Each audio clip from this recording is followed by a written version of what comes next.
ভয়জবর সালেম। মহানবী হযরত মুহাম্মদ সাল্লাল্লাহু আলাইহি ওয়াসাল্লাম ও ইসলাম ধর্ম নিয়ে কটূক্তি করায় ফরিদপুরের চরভদ্রাসনে প্রতিবাদ সমাবেশ ও বিক্ষোভ মিছিল করেছে স্থানীয় তাওহীদি জনতা। এ সময় কটূক্তিকারী ভারতের পুরোহিত রামগিরির শাস্তির দাবি জানান বিক্ষোভকারীরা।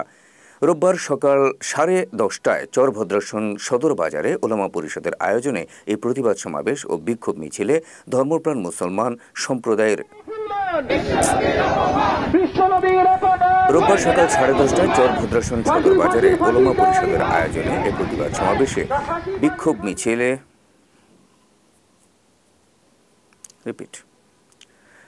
রোববার সকাল 10:30টায় চরভদ্রাসন সদর বাজারে ওলামা পরিষদের আয়োজনে এই প্রতিবাদ সমাবেশ ও বিক্ষোভ মিছিলে ধর্মপ্রাণ মুসলমান সম্প্রদায়ের বিভিন্ন পেশার লোকজন অংশ নেন।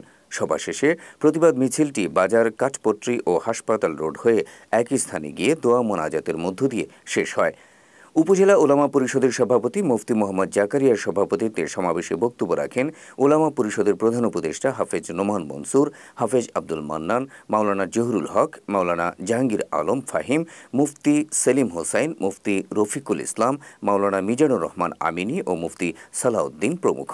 বক্তারা মুসলমানদের হৃদয়ের স্পন্দন বিশ্বনবী হযরত মুহাম্মদ সাল্লাল্লাহু আলাইহি ওয়াসাল্লাম এবং ইসলাম ধর্ম নিয়ে কটূক্তি করার তীব্র নিন্দা জানান।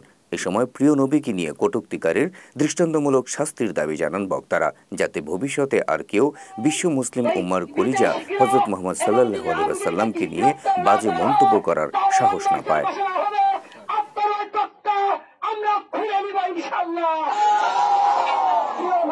শান্তিপূর্ণ বিক্ষোভ হবে, মিছিল আসতে থাকবে, আমরা এখানে শান্তিপূর্ণভাবে অবস্থান করব।